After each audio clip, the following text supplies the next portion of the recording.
आज हम लोग बात करने वाले बीए पार्ट 1 हिस्ट्री ऑनर्स का चैप्टर 11। चैप्टर 10 तक पूरा कंप्लीट हो गया था और चैप्टर 11 का भाग 2 है। अगर भाग 1 आपने नहीं देखा है तो लिंक डिस्क्रिप्शन में होगा, प्ले लिस्ट का, वहां से देख सकते हैं। और पूरा चैप्टर 10 तक अगर आपने नहीं पढ़ा है तो लिंक डिस्क्रिप्शन में होगा, प्ले लिस्ट का, वहां पर सभी चैप्टर मौजूद है। चैप्टर 1 से लेकर चैप्टर 10 तक पूरा चैप्टर कंप्लीट चैप्टर पूरा मौजूद है। उसका चैप्टर अच्छा से पढ़ाए हैं, फिर ऑब्जेक्टिव क्वेश्चन उसका करवाए हैं, फिर सब्जेक्टिव क्वेश्चन कैसे लिखा जाए, सब अच्छा से बताए हैं। तो उसका जो लिंक है वो प्ले लिस्ट में है। ये प्ले लिस्ट का जो लिंक है वो डिस्क्रिप्शन में दिया गया है। ये है भाग 2। आपको पता है कि हम लोग क्या पढ़ रहे थे? भारत पर विदेशी आक्रमण और आधिपत्य काल, यानी भारत पर विदेशी आक्रमण कैसे कैसे हुए, चैप्टर 1 में पूरा अच्छा से बताए थे। और चैप्टर 1 में भी ये बताए थे कि कौन कौन से आक्रमण हुए थे। ISPK, शॉर्ट में इसको क्या बोलते हैं? ISPK, यानी कि इंडो ग्रीक शक पहलव, यानी क्या बोलते हैं इससे? आई से इंडो ग्रीक, इंडो ग्रीक, और उसके बाद एस से शक, पी से पहलव, पहलव, उसके बाद यहां से के से कुषाण। एक बात ध्यान से समझिए, ये सभी एक ही तरफ से आए थे, सब मध्य एशिया के क्षेत्र से ये सब आए थे। ये सब मध्य एशिया के क्षेत्र से ही आए थे, किसी और क्षेत्र से नहीं आए थे, ये ध्यान रखिएगा। अभी अभी हम बता रहे हैं, ये मैप देखिए,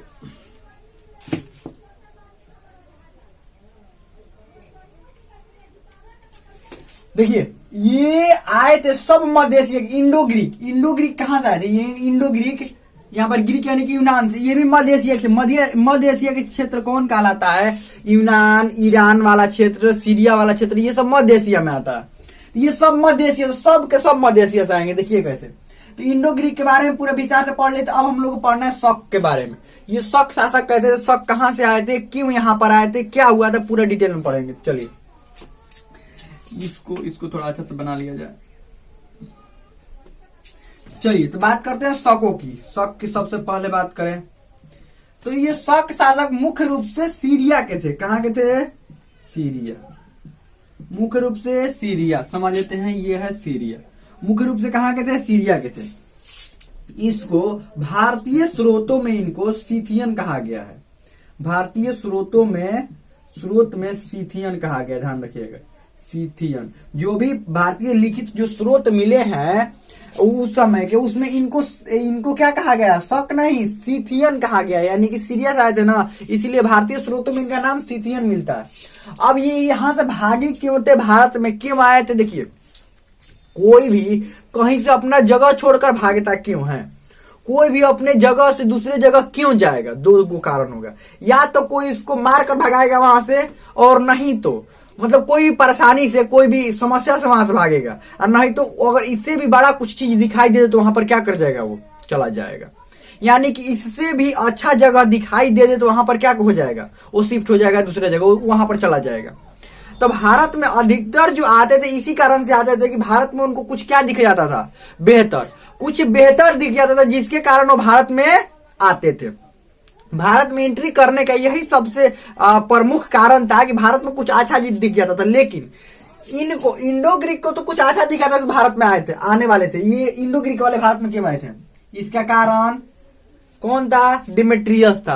डिमेट्रियस ने क्या किया? ये मानता था आदर्श किसको?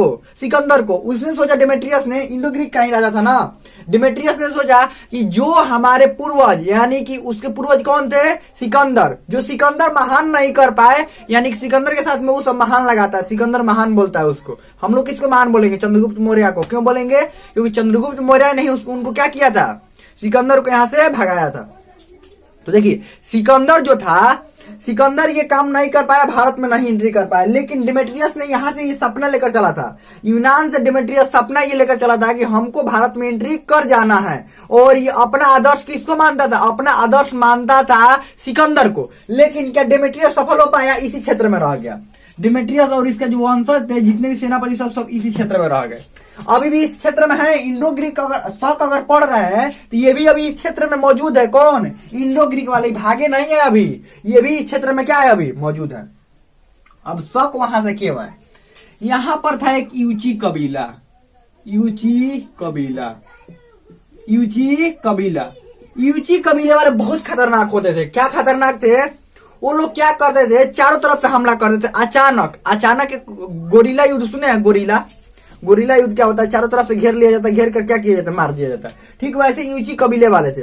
इनके पास खोने के लिए कुछ नहीं था, बहुत ही खतरनाक हुआ करते थे। जैसे आप अगर वो मूवी देखे होंगे, उसका क्या नाम है, बाहुबली जो मूवी देखे होंगे, उसमें देखे हैं बाहुबली के जो विरोधी वो रहता है, पता नहीं उसका क्या नाम रहता है, वो कितना खतरनाक रहते हैं। कुछ वो कर देते हैं, कुछ भी वो कर सकते हैं। उसके विरोधी जो रहते हैं कुछ भी कर सकते हैं, और देखने में भी कितना भयंकर खूंखार लगते हैं। वैसे ये यूची कबीले वाले थे, समझिए, उतने भयंकर खूंखार। क्या किए, यहाँ पर सीरिया में बसे हुए थे ये शक शासक बसे हुए थे सीरिया में। ये इनको पीटना शुरू किए। आकर क्या करते थे, पीट कर निकल जाते थे। आकर पीट कर क्या करते थे, निकल जाते थे। समझ लीजिए, मतलब जीना एकदम वहां पर उनकी जिंदगी एकदम नर्क बना दिए थे। किसको? शक को। तो शक जो शासक थे, आपको पता है कि एक राजा के घर में बहुत सारे उनके परिवार वाले रहते हैं। जैसे राजा हुआ, उसका 4 लड़का हुआ, तो उसमें से एक ही राजा बनेगा, बाकी 3 को तो राजा नहीं बनेगा। लेकिन फिर भी वो राजे महल में रहेगा ना, कहीं और तो नहीं जाता है। फिर उसके कई लड़के ऐसे कर करके बहुत सारे उसमें मतलब हो गए थे। ये शक शासक बहुत सारे हो गए थे, और सब एक ही जगह रहते थे। अब यूची कबीले वाले से परेशान होकर शक शासक की 5 गो शाखाएं, शक शासक 5 भागों में बंटकर, कुछ परिवार, मान लीजिए कुल परिवार 10 गो परिवार कुल रहते हैं, या कुल 5 गो परिवार रहते हैं। कितने परिवार? 5 परिवार। शकों के 5 गो समझ लीजिए परिवार, यानी कि एक परिवार एक बार निकला, फिर दूसरा परिवार, ऐसे करके शकों की 5 गो शाखाएं भारत में एंट्री कर गई थी। कितनी शाखाएं? 5 शाखाएं भारत की तरफ चल आई थी। क्यों? परेशान होकर, यूची कबीले वाले से परेशान होकर भारत, ये शक की 5 गो शाखाएं किधर की ओर मुड़ गई? भारत की तरफ मुड़ गई। क्योंकि जाने के लिए और उधर जा नहीं सकते थे, इधर आएंगे। क्यों? क्योंकि सबको पता था कि भारत में छोटे छोटे इधर कबीलों में बसा हुआ था, और कहीं पर ही मारपीट करके और अपना शासन स्थापित कर लेंगे। इसीलिए किधर मुड़े? भारत की तरफ। अब देखिए क्या हुआ, 5 गो भारत की तरफ मुड़े। पहला आकर बस गया कंधार में। कहां पर? कंधार। दूसरा परिवार आकर यहां पर बस गया तक्षशिला, शाखा का मतलब परिवार समझ लीजिए। तक्षशिला में आकर बस गया। तीसरा आकर बस गया यहाँ पर मथुरा में। तीसरा कहां पर बस गया? मथुरा। तीसरा मथुरा में बस गया। चौथा जो आया बस गया यहाँ पर उज्जैन में। कहां पर? उज्जैन। चौथा उज्जैन में बस गया। और 5वां जो आया वो बसा कहां पर? नासिक। कहां पर? नासिक में बस गया। समझ में कुछ आ रहा है? 5वां नासिक में बस गया।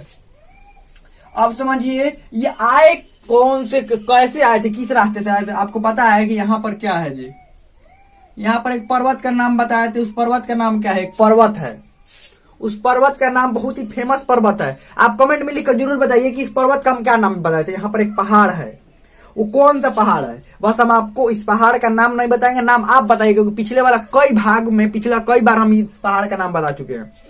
तो पहाड़ों में होते हैं दर्रे समझते हैं? ये कौन सा दर्रा से आए थे? बोलन दर्रा, ध्यान रखिएगा, बोलन दर्रा। पहाड़ों में दर्रे होते हैं, बोलन दर्रा। अब पहाड़ में दर्रा का मतलब समझिए, ये हो गया पहाड़, और ये हो गया समझ लीजिए पहाड़। ये पहाड़ नहीं बना, ये कुछ और बन गया।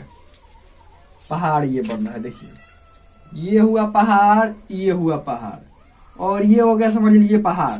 तो पहाड़ का जो बीच में, ये देखिए गड्ढा टाइप का है ना, बीच में जो रास्ता बन जाता है, या पहाड़ों के धंसने के कारण, या कभी वहां पर नदी बहती होगी। ऐसे पहाड़ों में होता है कि बहुत सारी नदियां बहती थी प्राचीन काल में, अब सूख गई है नदियां। तो नदियां जहां से बहती थी वो रास्ता बन जाता है, वही दर्रा होता है। पहाड़ों के धंसने से बीच में जो रास्ता बनता है उसको क्या बोलते हैं? दर्रा। पहाड़ों के बीच वाले रास्ते को दर्रा। तो कभी भी प्राचीन समय में कोई भी रास्ता काट कर, पहाड़ काट कर थोड़े कोई आ जाता, नहीं, दर्रों के माध्यम से ही पहाड़ों को पार किया जाता था। तो ये लोग भी कौन से दर्रा से आए? ये बोलन दर्रा, ध्यान रखिएगा, ये दिखाई दे रहा है बोलन दर्रा, ठीक से लिख देते हैं। ये बोलन दर्रा से आए। कौन से दर्रा? बोलन दर्रा से ये लोग यहाँ पर पहुंचे। कहां पर? भारत में। अब भारत में तो ये तो 2 रह गए यहाँ पर। अब समझिए यहाँ वाला जो शासक था तक्षशिला वाला, ये तो इसको मिटा देना, इसको मिटा देना है। जो तक्षशिला वाला, सबसे बात कर ले, देखिए ये कंधार वाला तो कौन फालतू है, ये समझ लीजिए। इधर अभी इंडो ग्रीक बसे हुए हैं, इधर ये मत समझिए इंडो ग्रीक कहीं चले गए हैं, इंडो ग्रीक भी आ गए। अब देखिए ये लोग आकर कैसे बस गए यहाँ पर, सबसे बड़ा क्वेश्चन ये होगा कि आखिर कैसे बसे। कोई ऐसा रहा कि यहाँ से उठे और जाकर यहाँ पर बस गए, तंबू वम्बू खाड़े, एकदम तंबू वम्बू खाड़ कर ले जाकर वहां पर लगा लिए, कोई फील्ड है कि लगा लिए, तो लगाने से क्या होगा, खाना कहाँ से मिलेगा, आखिर राजा बने कैसे। देखिए क्या हुआ, ये जो भी परिवार यहाँ से निकलते थे ना, इधर से इधर जो भी ये सीरिया से निकलते थे ना कुछ सैनिक लेकर निकलते थे। जैसे कोई भी निकलता था तो 5,000 10,000 की संख्या में सैनिक लेकर निकलता था। और जहां पर कमजोर मिले, समझ लीजिए, ये ढूंढते हुए चलते थे इधर की, जहां पर कमजोर मिल जाए वहीं पर क्या कर देना, राजा का फाइल निपटा देना है, कबीला का फाइल निपटा देना है। तो यहाँ पर इसको पहला वाला का कंधार में मिल गया, कमजोर राजा, इनका फाइल निपटा दिया। दूसरा वाला का तक्षशिला मिल गया, और ये आगे ढूंढ रहे थे, इनको मिल भी नहीं किया, तो ये आगे कहां पर बढ़ गए, एगो मथुरा बढ़ गया, उज्जैन नासिक आ गए। समझ लीजिए, जहां पर कमजोर मिल रहा है वहीं पर राजा बन जा रहा है, क्योंकि ये पता है कि यहाँ पर तो कोई राजा मानेगा नहीं इनको, क्योंकि ऊंची कबीले वाला बार बार परेशान कर रहे हैं। इधर आने के बाद डायरेक्ट राजा ही बने। अगर कुछ दिनों तक इधर उधर घूमते रह गए तो फालतू में इधर उधर अगर घूमेंगे तो कोई वैल्यू नहीं रहेगा, और वैल्यू क्या हो जाएगा, कम हो जाएगा, कोई भी मारपीट कर भगा देगा। इसीलिए जल्द से जल्द ये लोग अपना ठिकाना बनाए, कंधार, तक्षशिला, मथुरा, उसके बाद उज्जैन, उसके बाद नासिक, ये सब बना लिए। और तो यहाँ पर बुलंद तरीके से आए। अब राजाओं के बारे में थोड़ा देख लेते हैं, कौन कौन राजा थे और कैसे कैसे थे। चलिए सबसे पहले कंधार वाला की देखते हैं, तो इसका कोई वैल्यू नहीं है, इसका आप भी वैल्यू मत दीजिए कंधार वाला का, ये कंधार वाला की बिल्कुल वैल्यू देने की जरूरत नहीं है। दूसरा की बात करें, दूसरा की बात करें तो तक्षशिला वाला, इसका थोड़ा सा वैल्यू देने की बात है, क्योंकि इसने अपना सिक्का का सब चलवा दिया था। तक्षशिला ये मेगा माउस खुद को कहता था, मेगा या माउस, ये मेगा या माउस खुद को कहता था। सिक्का भी चलवाया था इसने, ठीक ठाक ये राजा रह गया था, सिक्का भी चलवाया था। तो ये सिक्का चलवाने के दौरान ये अपना जो देखिए सिक्का जो चलवाना था ना, वो सिक्का पर अपना उपाधि, नाम, ये सब वर्णन करवाता था। तो ये सिक्कों से इनकी इसके बारे में ठीक ठाक जानकारी मिलती है। तीसरा की बात करें, और तो देखिए क्वेश्चन तो आपसे क्वेश्चन ये तो पूछे हैं, इस पर्वत का नाम एक और बताइए, यूनानियों द्वारा भारत में क्या देन थी, यूनानियों की, जैसे इंडो ग्रीक भारत में आए थे ना, उनका क्या देन था, वो क्या मतलब उसका क्या प्रभाव पड़ा भारत पर। अभी आए थे ना, पिछले भाग में बताए थे कि उसका प्रभाव क्या पड़ा भारत पर, तो प्रभाव बताना है कि यूनानियों का प्रभाव भारत पर क्या पड़ा। चलिए बात करते हैं अगला, मथुरा। तो मथुरा का जो शक शासक था वो भी कुछ नहीं, ज्यादा कुछ नहीं कर पाया।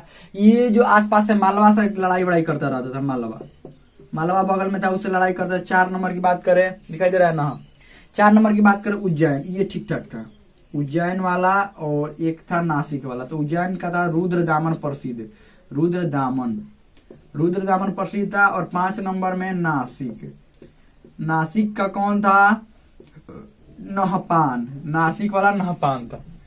अब समझिए इसके बारे में, नासिक के नहपान के बारे में और रुद्रदामन के, दो के बारे में अच्छा से पढ़ना है। अब नहपान के बारे में समझिए, जो नहपान था ये नासिक का, यहाँ पर महाराष्ट्र वाले क्षेत्र में।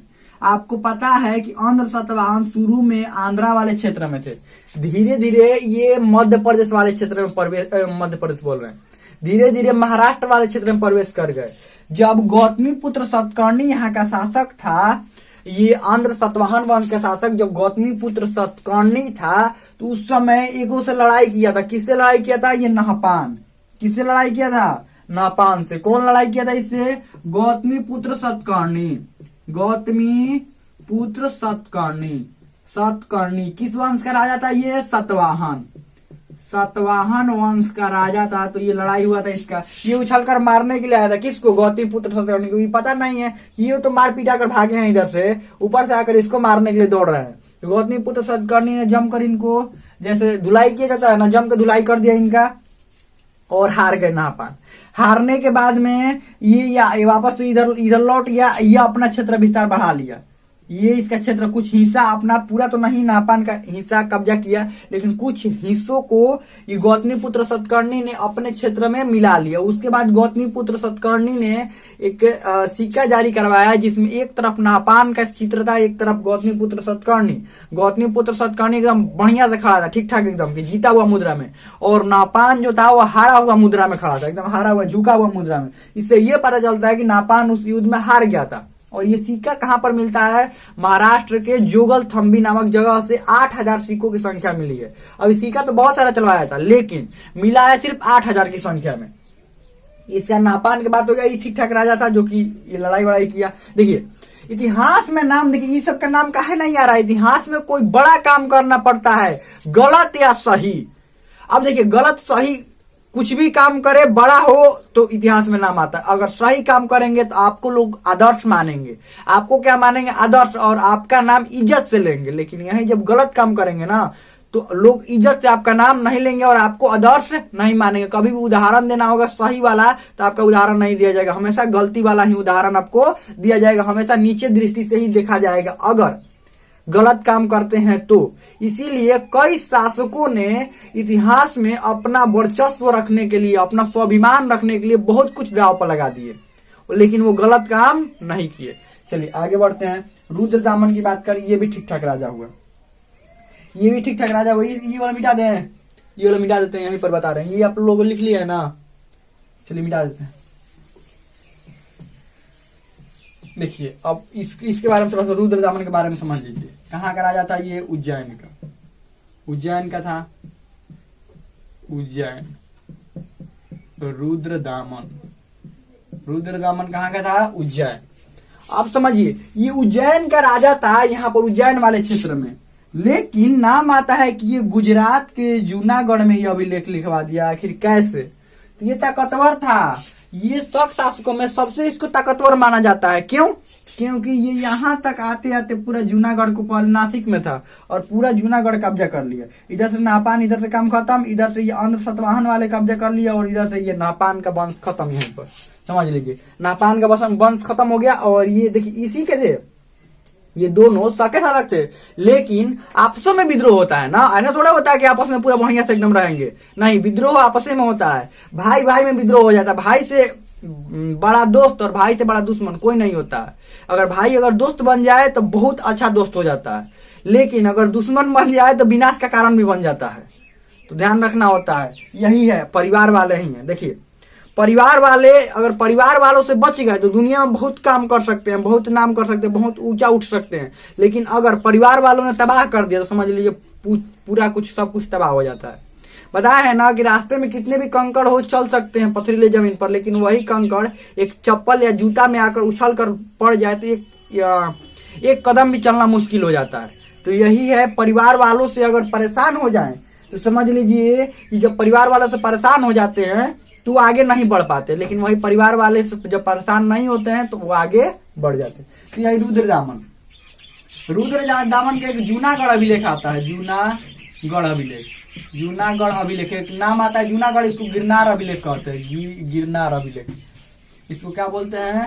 गिरनार अभिलेख, गिरनार अभिलेख, इसको बोलते हैं गिरनार अभिलेख। इसने सुदर्शन झील का पुनर्निर्माण करवाया था, सुदर्शन झील का पुनर्निर्माण करवाया था। उसमें क्या लिखवाया? सबसे पहला जो नाम था चंद्रगुप्त मौर्य का लिखवाया, चंद्रगुप्त मौर्य का नाम लिखवाया। सबसे पहला चंद्रगुप्त मौर्य का नाम लिखवाया, उसके बाद अपना नाम लिखवाया रुद्रदामन, रुद्रदामन। उसके बाद एक और नाम आता है स्कंदगुप्त, स्कंदगुप्त। अब स्कंदगुप्त का नाम कैसे था आप समझिए। जब सुदर्शन झील का जो निर्माण है वो चंद्रगुप्त मौर्य ने करवाया था, तो इसने क्या लिखवाया रुद्रदामन ने कि मैं रुद्रदामन सुदर्शन झील का जीर्णोद्वार या पुनर्निर्माण, बातें की होता है, पुनर्निर्माण करवा रहा हूं। यह मगध सम्राट, क्या लिखवाया? यह मगध सम्राट चंद्रगुप्त मौर्य के द्वारा सरकारी खर्च पर बनाया गया था। ये सरकारी खर्च पर बनाया गया था, यानी बहुत दिन पहले बनाया गया था। यानी इससे ये पता चलता है कि चंद्रगुप्त मौर्य का शासनकाल इधर गुजरात की तरफ भी था, ये बनवाया गया था। और मैं रुद्रदामन इसका पुनर्निर्माण करवा रहा हूँ। ये शुद्ध संस्कृत में लिखवाया था, समझ लीजिए ये संस्कृत प्रेमी था। कौन था? ये रुद्रदामन, ये संस्कृत में लिखवाया था।